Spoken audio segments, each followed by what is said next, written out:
Welcome, everyone, to today's episode of Sacred You. My name is Rachel Goodwin, and today we are interviewing the wonderful Mercedes Kirkel, who I have been fortunate enough to be doing a wonderful course in. Now, this podcast is about spiritual matters. And if you want to go and find more of them, you can do that over on my website, which is rachelgoodwin.dk, because I'm in Denmark and you can see a podcast heading on there. But first of all, I want to welcome Mercedes. Hi, Mercedes. Hello. Thank you so much for having me. Oh, it's so lovely. It's so lovely to have you. For those of you who don't know Mercedes, I'll give a little introduction. She is a multi-award winning author and channel for Mary Magdalene and Yeshua. She's the author of 2 books of channeled wisdom from Mary Magdalene, with a new book from Yeshua and Mary on the way. Woo! Mercedes' messages are universal and are not affiliated with any religion. Her work focuses on uniting the masculine and feminine and moving into higher dimensions of being. Okay, there we are. So how's you today? How's the weather where you are? I like to ask about the weather because I'm English. So I'm in the US, in the Southwest, in New Mexico, and the weather is gorgeous. Spring is a wonderful time of year here, and we're just having delightful weather. I took a hike yesterday to the Rio Grande River. It was beautiful. Oh, that sounds lovely. I don't know New Mexico. I've been as far as Arizona. Well, that's very close. Okay. New Mexico is largely, at least the part that we're in, is high desert. So it tends to be dry and warmer than a lot of the United States. Wow. It's a good place for going out hiking then, I guess. Yes. Yeah. Well, it's still very cold here in Denmark. We've got Arctic weather hanging around, but lots of sun. So, as long as you don't mind putting extra layers on, that's okay. But Yes. I'm getting my spring clothes out and then putting layers on like underneath. That's what you have to do in Scandinavia. So there we go. Oh, so let's talk about where should we start? Should we start with the course or the book? Which one do you want to start with? This is kind of like the chicken or the egg. Yeah. Well, maybe we should start with the book since that came first. Okay, let's do that. Tell us Oh, about are tell us you about are you it. meaning Mary Magdalene Beckons or a different Yeah. book? Mary Yeah, Magdalene beckons. yeah. Okay, let's start there. So, how did it come about? Well, it's from my point of view now, it's a long story, but I can give the short version. The fuller version is on my website, so people can go there and see more if they're interested. But the more direct version is that I was living in Hawaii, and I had the sense that my life was in the process of changing, that it was going to become completely about spiritual work, and that specifically it was going to involve channeling. But I felt like I didn't know how to channel. And what channeling meant to me was receiving messages from spirit, which I had received messages from spirit my whole life. But to me, channeling was more than that. It was 2 things. It was being able to receive messages for others, which all the messages I had received up to that point were just for me. And the other thing that, from my point of view, channeling involved was being able to do it at will, at choice, when I decided to channel. And I didn't know how to do that. All the messages I received seemed to come spontaneously, or, when spirit decided. Didn't feel like I was at choice. So, so from my point of view, I didn't yet know how to do channeling, but I thought that's what my work was about to become. So I started praying, and my prayer was that if this is what spirit wanted for me, that I would be given everything I needed to be able to do this. And I actually prayed every day for 9 months, and which of course is a very powerful period of time, gestation into a birth. And during that time, I received the message that I was to leave the big island of Hawaii, where I had been living for 10 years, and thought I was going to live the rest of my life. And I didn't want to leave. I loved Hawaii. And so I checked out this message 3 times. I asked, is this correct? Am I understanding this correctly? And all 3 times I got the answer, yes, you're supposed to leave. So I decided to follow it, because whenever I had followed messages from spirit in the past, they had always turned out for the best, better than anything I could orchestrate on my own. So I took a few months, completed all my business and life matters in Hawaii, and left. But the message hadn't told me where to go. And I didn't know where to go. So I went to spend time with my family on the mainland of the US. And it turned out that my parents, who were aging, were both needing some extra help at that time. And I was very glad to be with them and to offer them my help. So I spent about four months helping my family. And during that time, periodically, I would ask Spirit, okay, Spirit, where's my new home? Where am I supposed to be living now? And I got absolutely nothing. And I figured, well, okay, I know where I'm supposed to be right now. I'm supposed to be right here doing this. And that's all I need for right now. And then at the end of that period of time, I had done everything I could think of, see to do for my family. And I started getting guidance again. And the guidance brought me to New Mexico, and specifically to Santa Fe, New Mexico. And as I entered into the city, I got these amazing, I can't think of the word, signs that I was exactly where I was supposed to be. There was light streaming down from the sky, just like those religious pictures. And I felt like the red carpet rolled out for me. Everything I needed was immediately provided, including a place to live and all sorts of things. And it turned out the place that was offered to me, that I ended up moving into, was living with a woman who was a channel.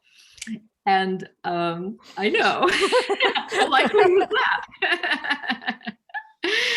And so at one point she said to me, are you an author? Have you written books? And at this point I hadn't. And I said, no. And she said, well, you've got books hanging all over you. Maybe you should think about writing a book. And I went, okay. And then I shared with her how my guidance was telling me that I was supposed to start channeling, and that was supposed to become my work, but that I didn't know how. And she said to me, well, do you meditate?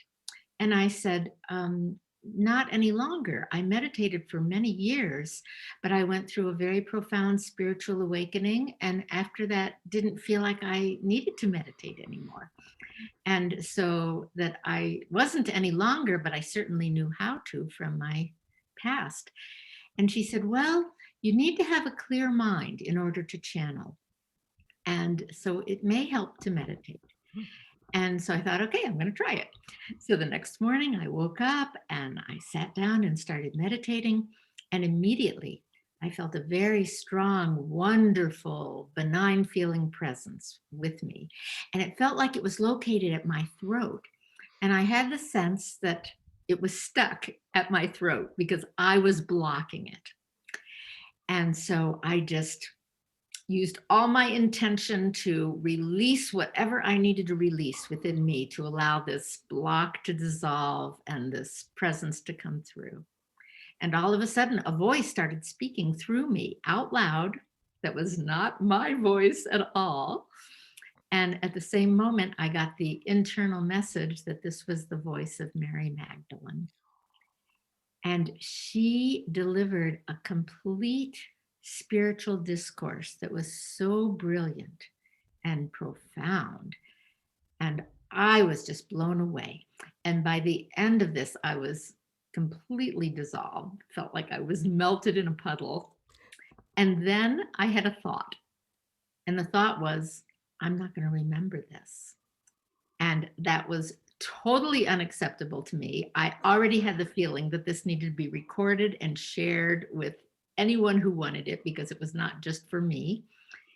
And so without a moment's hesitation or another thought, I said to Mary, would you let me go get my computer, and would you give me that message again so I could type it into my computer? Because I was a fast typist and I knew I could do that. And she said, yes. And I went and got my computer, and she gave me the entire message again, absolutely identical, word for word to the first time, which felt like a total miracle again to me, because especially in the state I was in, there was no way I could have done that. No way.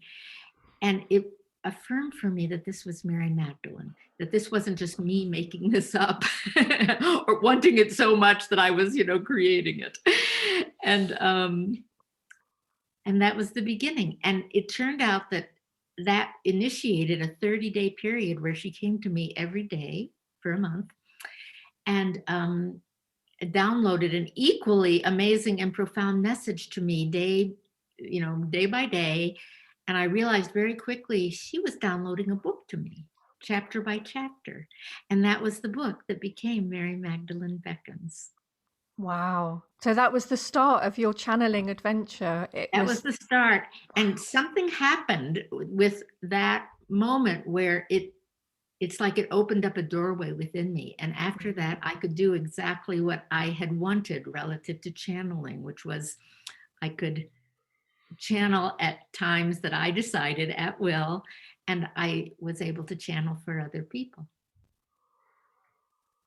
I love that. I love that story. Thank you for sharing. I didn't know any of that, so that's really lovely. And it's interesting how spirit just maneuver things, so just the right things happen. And yeah. And even that 9-month period, it was like there were things that I needed to do in my life first that had to be completed before I was ready. Yeah. So it was all just perfect. So how long ago was that now? That was in 2010. So that was 11 years ago at this point. Yeah.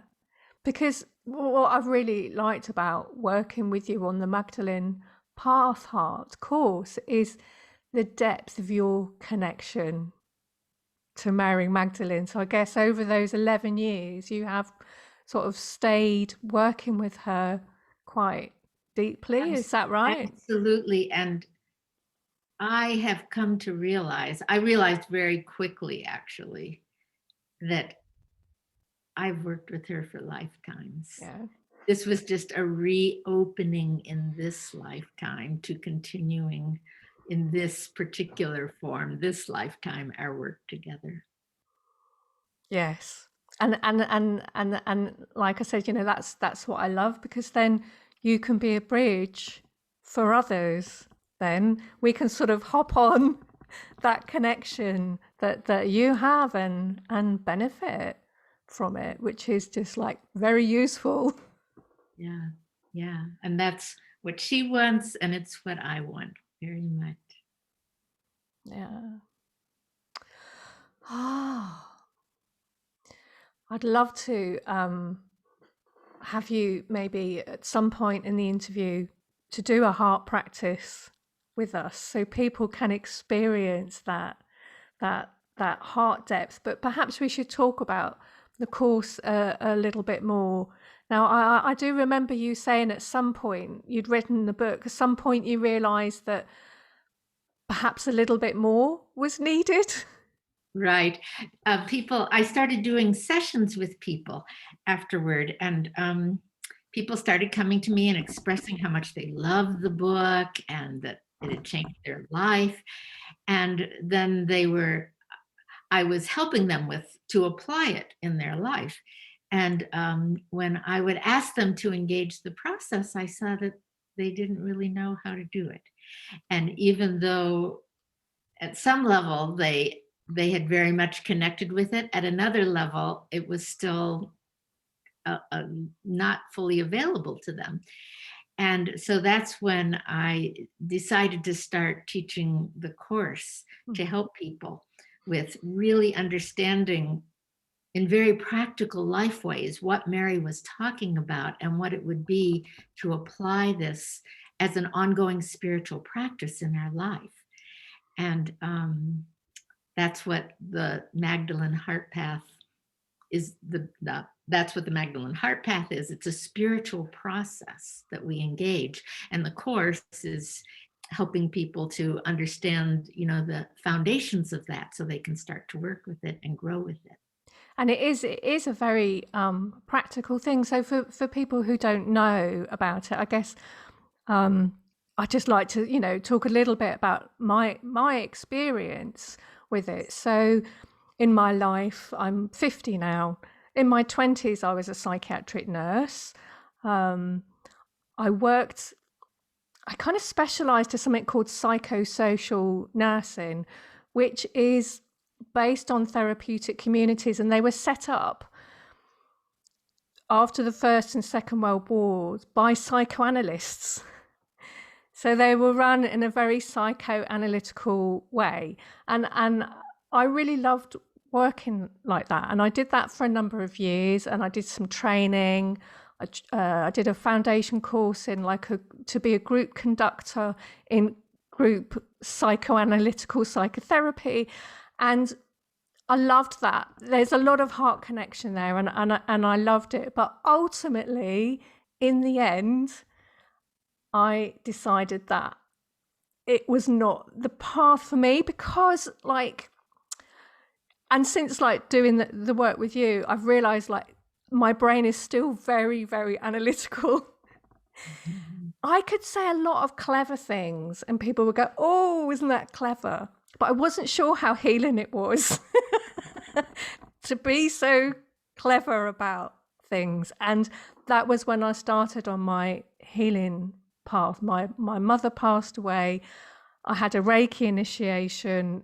All of these things just sort of opened me up energetically and put me on a completely different path. But I have done a lot of training in counseling and psychotherapy, and I've spent hours and hours with clients working both in the health service and, as an alternative therapist. And I've always been longing to get back to that heart-centered place. And I love the work that I do now. It's not that I regret what I do, because I think we've all got our own calling, haven't we? And I work with Ascended Master Sarah, who I see as Mary Magdalene's daughter. But the work that I do is channeling her wisdom, and a lot of it is very, very esoteric. And I've really missed this deep heart connection. And to me, I'm so happy that I've come full circle again and being able to find that heart connection kind of back in the paradigm that I'm in now, really. So I have a sense of completion. I also have a sense that I need to come and keep sitting in the support group with you every month, Mercedes, because it's I can't learn this with my mind. It's no good me reading your book. It's not enough. I need to watch you modeling it. And it's when you're modeling how to do it, it's so profound, Mercedes. And it's my whole body is listening to you. All of my senses, everything is just understanding it. And even though I haven't got it Yeah, because it's so much work to like take yourself out of the patterns of a lifetime and a culture, and you have to really just practice over and over again. I'm so happy that you're offering that support group, because I know this is like my way of like learning it, and I really want to learn it so much. Thank you so much for everything you shared. It's to me, it's so wonderful to hear, and I think for many people will very much relate to what you're saying, and I really, really appreciate it. Um, Part of Mary Magdalene's teaching is in the lineage of the divine feminine, very, very much. And part of her work was to be the divine feminine complement to Yeshua, who was bringing the divine masculine. And because our world for millennia has been so oriented to the masculine and has tended to be suppressive of the feminine, um, Mary Magdalene and her teaching and the part that she was holding got suppressed. They couldn't cut it out. Thank goodness. The feminine survived. And part of what Mary Magdalene and Yeshua said was that they knew that the world wasn't ready for her, for the feminine altogether, and for her teaching, and that it would be 2,000 years before we were ready, and that this is the time now. And so, as a spiritual teaching, this is relatively unheard of in our world. And part of her spiritual teaching and part of the feminine teaching that she's bringing is that everything that's happening in our life is part of our spiritual support. It's helping us to grow spiritually. And in fact, Spirit is always helping us. Spirit is always giving us the opportunity to support us in our next step of spiritual growth.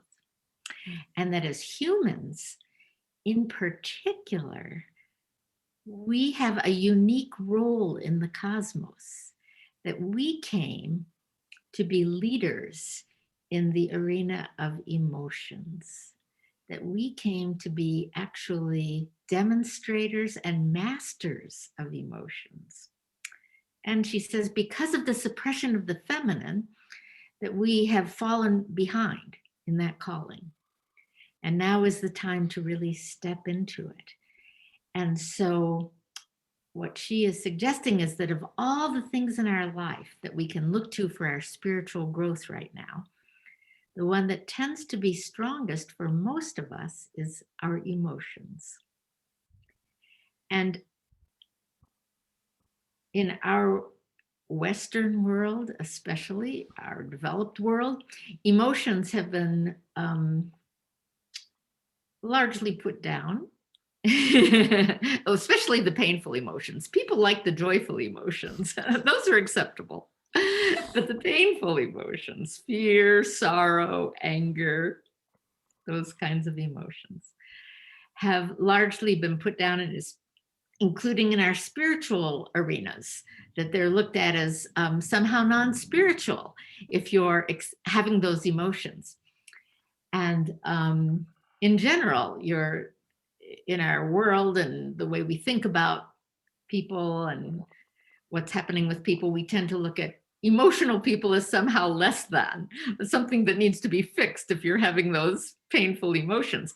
And emotions have largely been relegated to the arena of psychotherapy as something to be fixed. Whereas Mary Magdalene has a very different point of view, that emotions are one of our greatest resources for helping us move into the heart. And that's why we were given emotions. But most of us don't understand this, and we never learn the pathway of making use of our emotions to take us into our heart. So that's what this Magdalene Heart Path is all about, especially. It's making use of everything happening in our life and connecting it with our emotions as a guide, a very reliable guidance system to take us into our heart and to reconnect us with God. Mm. And it's such a beautiful process to experience that connecting to the emotion, and then the process of connecting to the inner divine quality. So we're actually connecting to our inner divinity, and to have that all at once, it's just like, oh, the goodness in it. It's just absolutely scrumptious, and it's like It's every what part we're is just going, yes, yes. it's what we're all fundamentally longing for. Yeah. That divine union is so wonderful. And yes, it's exceedingly satisfying. And actually so simple. So simple. So obviously, I think everyone should come on your course. I can imagine children at school learning this though, Oh, yeah. Oh, yes, because a lot of what we're learning is actually unlearning. We've Yeah. gotten programmed to, instead of making use of our emotions, we've gotten programmed to run the other direction. And if we happen to have any emotions, any painful emotions, to get rid of them as fast as we can. And so for so many of us, we're unlearning that. And what we've learned instead is to go in our heads and to live in our heads. And most of us are highly developed in that. We go to school for all these years, we get rewarded with jobs and, pay and success and all of that for living in our heads. But children have a great advantage because they don't have all of that programming to avoid their emotions. Children are much more free-flowing with and allowing of their emotions, and they don't have the thing that tends to suppress the emotion all the time of living in their heads. So yes, they're at a great advantage. So should we do a little practice so people could you demonstrate, lead us through a little heart-centered practice? Maybe something like putting our hands on our hearts or something. Well, I think the best way to practice is with a situation. Okay. And to show with a situation. So I'm wondering if you have a situation that you'd be willing to offer that we could do a practice with. Oh no, you're really putting me on the spot now. Let me have a think. Some situation that stimulated some feelings, some emotions in your life. Yeah. So joyful or painful, either way.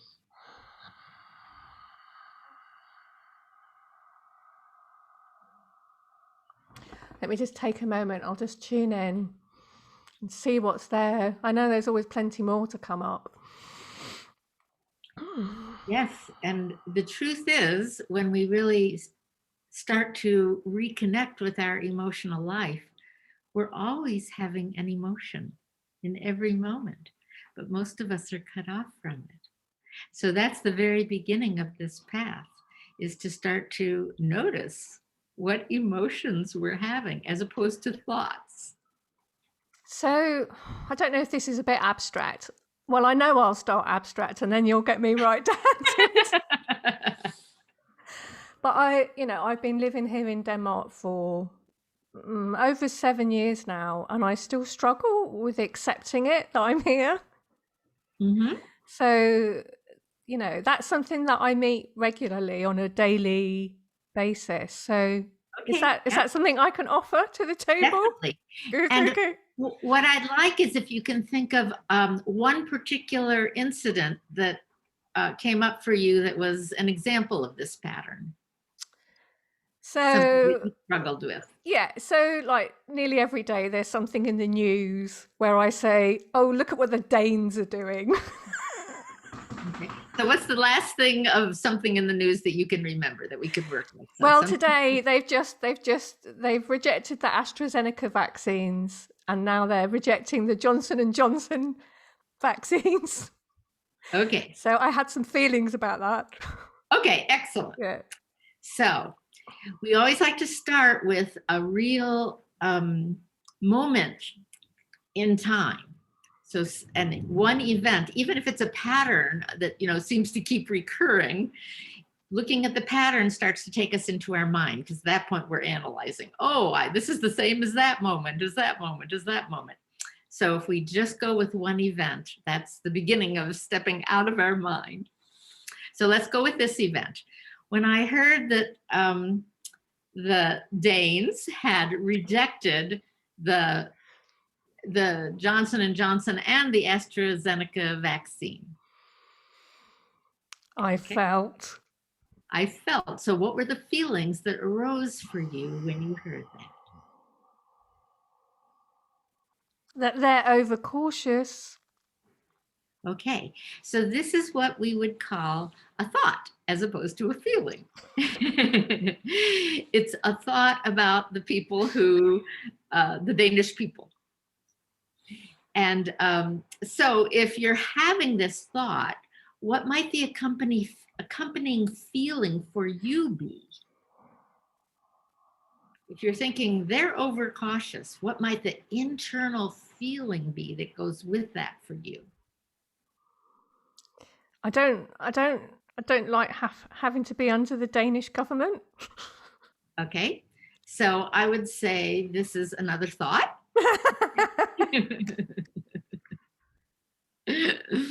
Okay, so and it might be a slightly different feeling. So let's go with the first feeling first. So they're being overcautious. Let me make some guesses. And you can just be very simple about it. Just say yes, no. Oh, no, it's not that. It's really this. So when you think they're being overcautious, are you feeling frustrated? Yes, I am feeling frustrated because I want to be able to travel to the UK and see my son, who I haven't seen for a really long time. Aha. Okay. So I hear a frustration behind that thought of their being overcautish. Yeah, and And I'm angry as well. that's Yes. what my second guess was. That there was anger there, maybe resentment. Yes. Resentment is a kind of anger. Yeah, I resent that I can't do anything in my situation. I can't Yeah, control anything. yes. So that's another thought there. I can't do anything. I can't control anything. I would say those are thoughts. But the feelings I'm hearing are frustration and resentment. Mm. Does that feel right? Yes. Okay. So I call feelings part of our inner GPS. They're guiding us to something. And what they're guiding us to is one of two things. If they're painful feelings, they're guiding us to part of our inner divinity that we've gotten cut off from. If they're joyful feelings, they're guiding us to part of our inner divinity that's being fulfilled, that we want to celebrate. So in this case, I would say you're having painful feelings, frustration and resentment. I consider those painful. So let's take those one at a time and see if we can follow the guidance to what part of your inner divinity are they pointing to that you've gotten cut off from. So let's start with the frustration. What beautiful part of your inner divinity is that telling you that you're longing for, that you're not getting fulfilled in this situation? Connection to my home. I haven't been able to go home since 2019. Yes. And I am guessing that when you connect there, that a different feeling comes up from the frustration and the resentment. Is there a different feeling I'm that comes going down a little bit, up? but it's still quite hard. Here's what I'm guessing, and if it's not right, feel free to tell me. Is this bringing up sadness that you're wanting connection with your home? Yeah, I know it is, but I can't feel it. Okay, then don't try to force anything. We're just exploring. But let's go back to the what you're longing for. Mm. Longing for that connection with your home And my son. and your son. Yeah. So connection with home and family. It feels like it's so big, I can't reach it. Mm.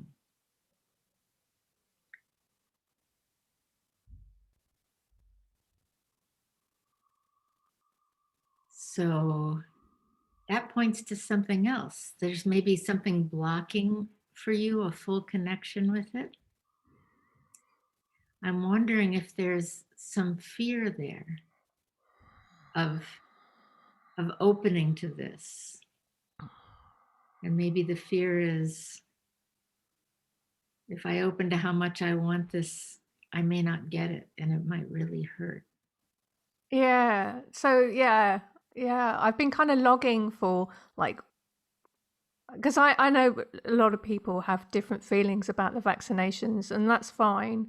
But for me, it means a freedom to travel. And I've been longing for, like, when can I have it? Because then I can finally feel how I really feel about all of this. Just have all this unknown and try and feel it all. So I that's can't a get to it. so I can't get to it. Let's work with that. That's a thought again. I can't get to it. What's the feeling that goes with that thought? I can't get to it. It's like the frustration again. It's like I'm just bounced off it. When I try and connect to it, it's just like a wall or something. So frustration comes up when you think about I can't get to it. Okay. Yeah. So what is that frustration pointing to for you? What is it that it's telling you that you're needing in this situation? I need to go home. That is your solution. What would going home give you? Connection. Okay, so we've established that, but there's a block. There's something blocking you. Because when you think about that connection with home and family, what comes up is, I can't go there. Yes. So we need to work with this intermediary here, this Yeah. block. So I can't go there. So just talk about the I can't go there for a moment, just in your own words. I mean, I find it even hard to imagine that I can go there again, even though I know that's logically untrue. That's how I feel. No, that's what you think. Yes. So when you say I can't go there, you mean I can't go home. Yeah. Is that what you mean by? Like I'm being stopped, like somebody's stopping me. Okay, so somebody's stopping me. I can't go home. And then the feeling that goes with that is, Frustration. I'm wondering if it's stronger. I'm wondering if it's rage. Mm.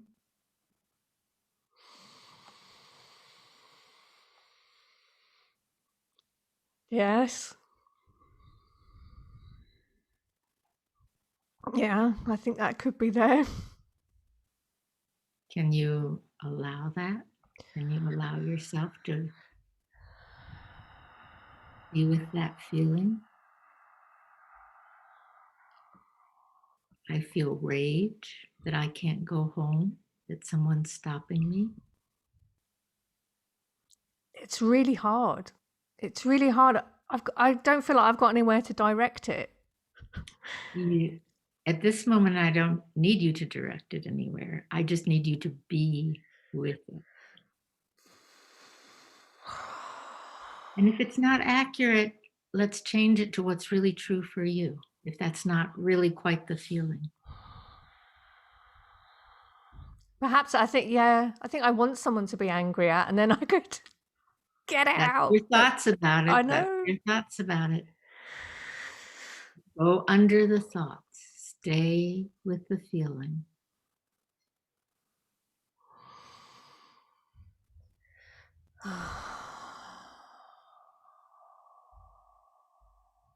Do you feel rage when you think about that you can't go home because you want to be in control of your own life and choices?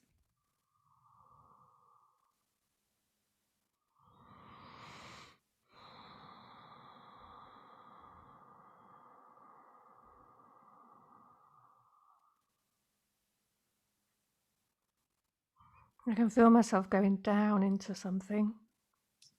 Okay. Oh.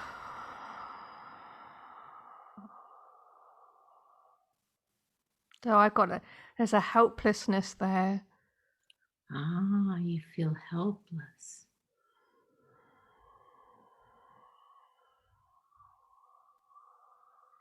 And what's that helplessness pointing to that you're needing, that you really need in this situation?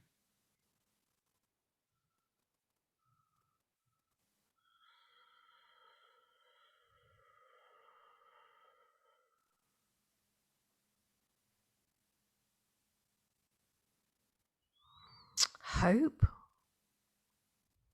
Mhm.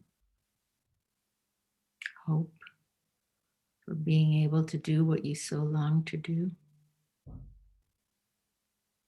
Mm. Yeah, because I've kind of lost it. I've lost the hope. Okay.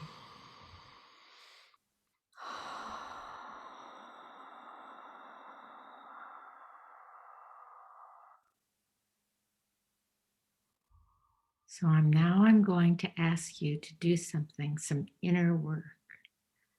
I'm going to ask you to go inside and go to the place where you know what it would be to have that hope. That somewhere inside you, you know what it is to have that hope.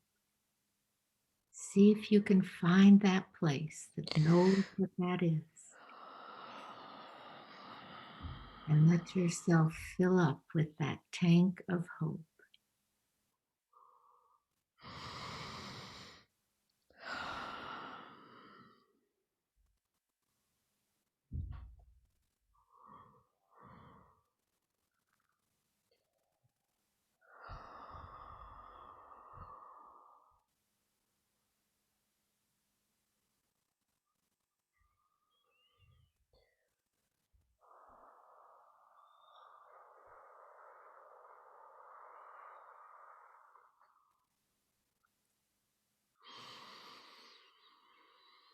It's starting to come through. It's like the first rays of sunlight sort of coming down into the Yes, dark cave. yes, you're reconnecting with your inner divinity, this aspect of your inner divinity, that fullness of hope that lives in you.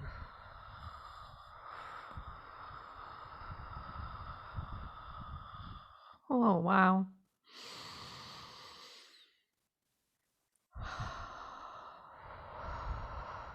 I can really feel now how lost in despair I've been with it. Mhm.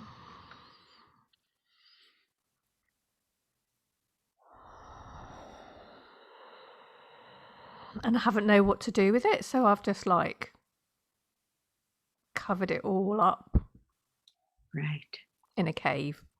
right.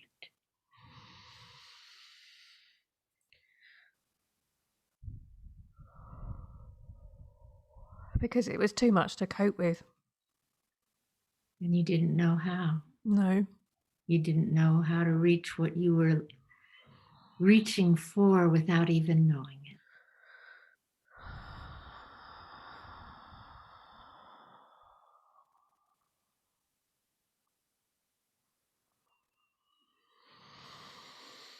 I can breathe in it again now. The breath's going much deeper. Wonderful.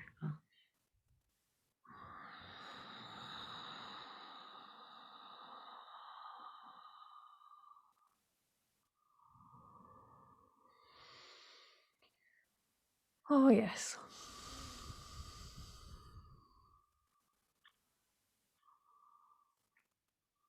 Thank you so much.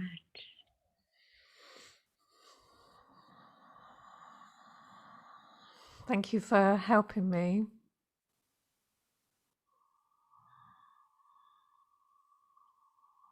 I strongly believe every time one of us connects with our inner divinity, it changes the energetics for everyone. Mm.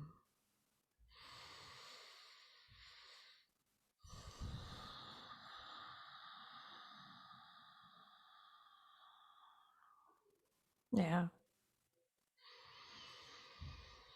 And it just, brings me back into the body and the groundedness. And even though like I can feel the aching in my heart now, you know, I needed to feel that. I needed to feel that because I've just been above it. And, That's right. I know that's not a good place for me to be because it cuts me off from so much else.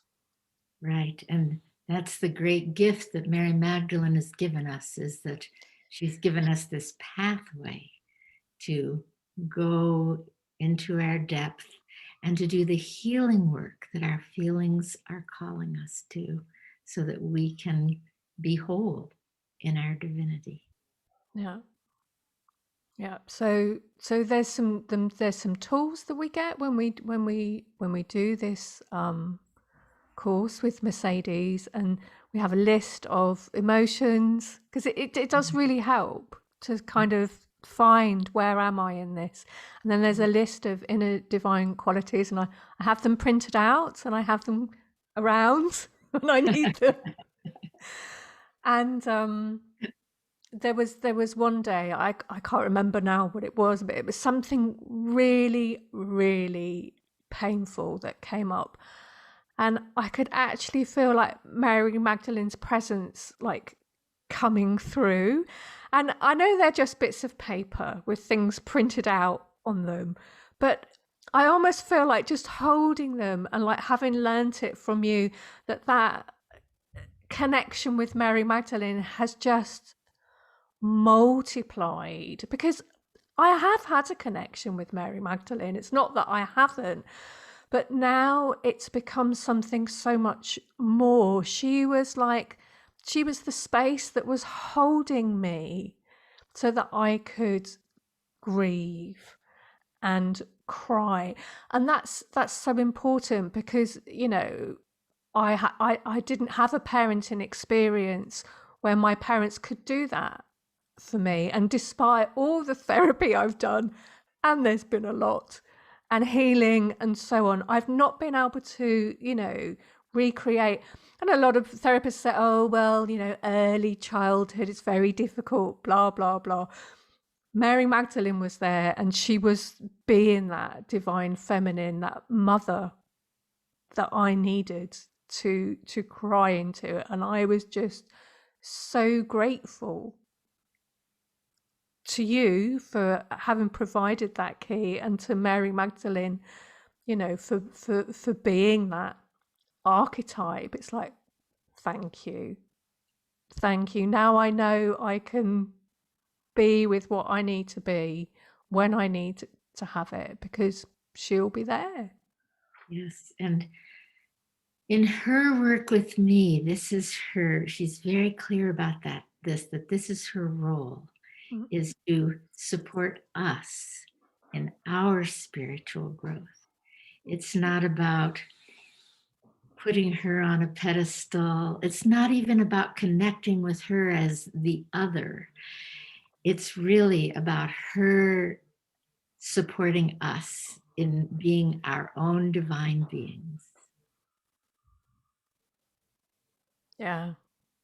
Yeah. That's it. That's it. And that's it, because there was nothing sort of glamorous in that situation. There was nothing like, oh, it's Mary Magdalene. It's just like, thank Right, you. right. Thank you. You know, it's like being held. It's just, oh, it's just so loving. It's just love. It's just love. And that's the ultimate divine feminine manifestation, is absolute love. Mm. Yeah.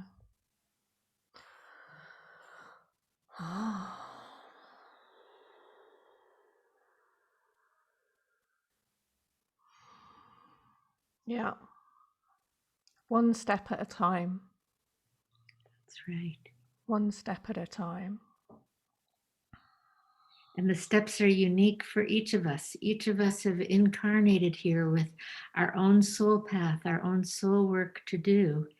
And the greatest guide to what that work is and what our next step is our emotions and our bodies. They are so reliable, so dependable. Yes. Yes, exactly. Exactly. And over the years, I've said to people many a time, wherever you think your emotions come from or whatever, your emotions never lie. You can't fake a feeling. Your Right. feelings are your feelings, and then to connect with them and to work with them therapeutically, that's what it's about, really. I mean, Right. yeah. Whatever story you bring to it is whatever story, that it's the emotion itself that. That's right. And then the inner divinity that the emotion brings us to is the pot of gold at the end of the rainbow. So you have a new book brewing? Yes, which I'm terribly excited about. It's due out hopefully in June. And the name is Dialogues with Yeshua and Mary Magdalene. And the story behind it is it's a true story of 15 sessions that I did with a former priest who came to me initially because he had unresolved questions from his background. He had questions about the Bible, questions about the Catholic Church, and questions about New Age spirituality, which he had gravitated towards since leaving being a priest. And so initially, he wanted to have a channeled reading with Yeshua and Mary Magdalene to get answers to his questions. And it turns out that Yeshua and Mary Magdalene, well, most of the sessions were with Yeshua but there was a bit of interaction with Mary Magdalene also. But they were both very happy to answer his questions, and his questions are the answers are profound, enlightening, funny at times, deep, all sorts of things, surprising. But they were actually, while being very open to answer his questions, their undeniable impulse for them was to help him in his spiritual growth.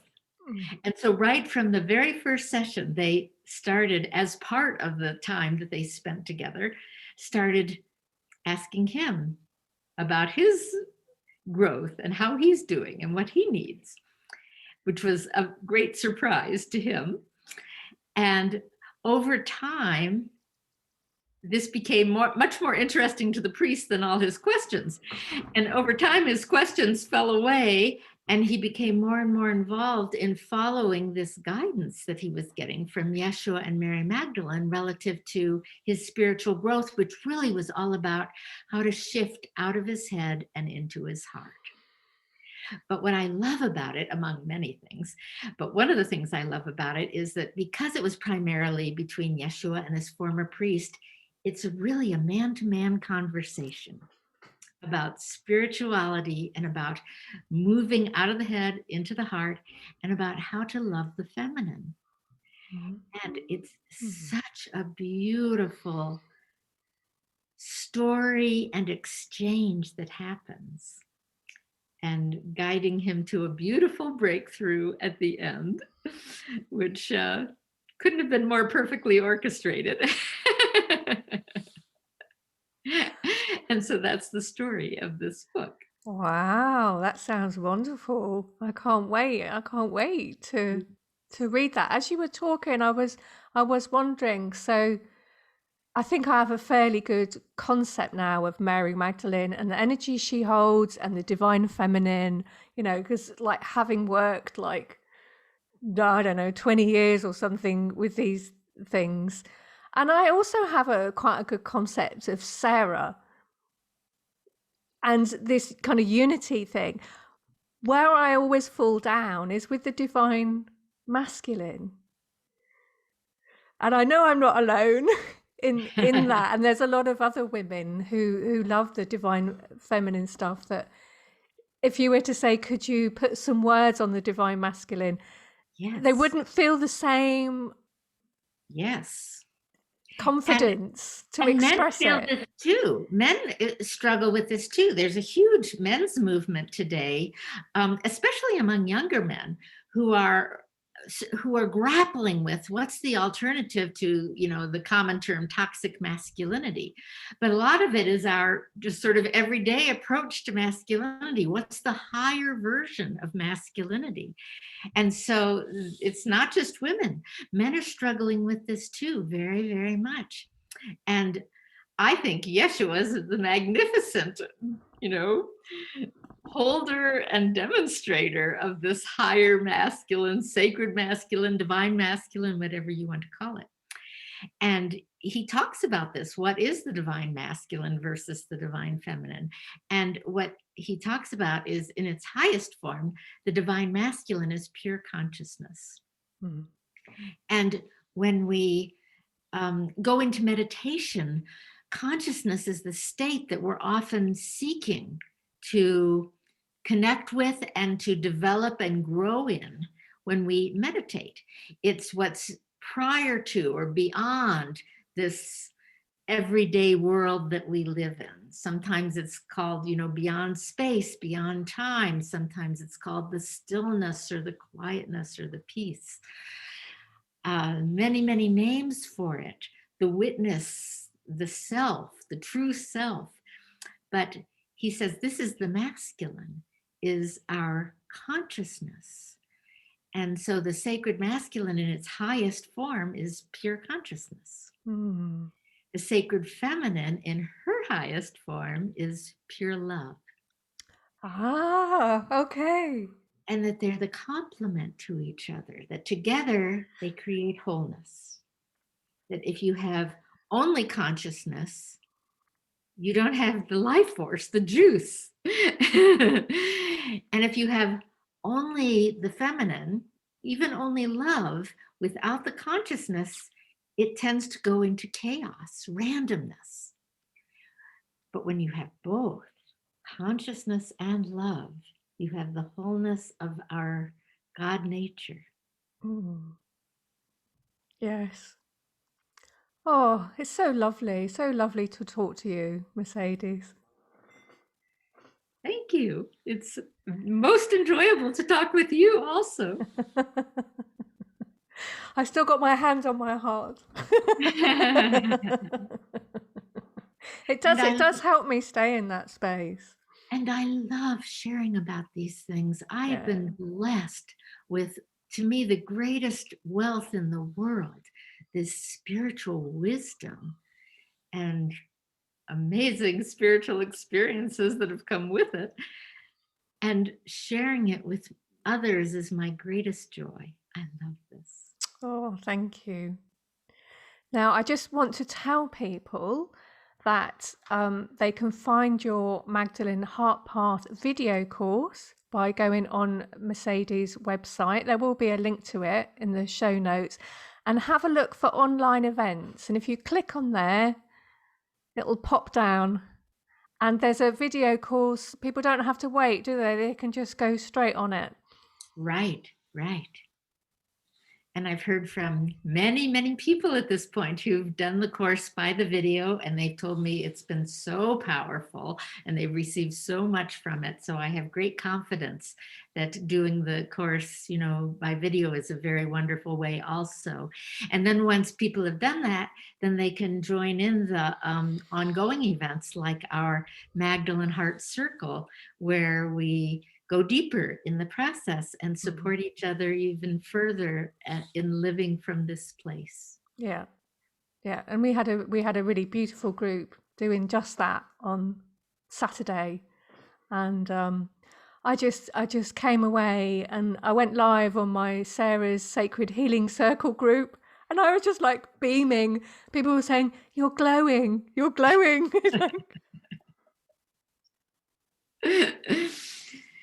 How wonderful. Yeah. So before we finish, are there any last things you'd like to talk about, or any last thing you wanted to do or say?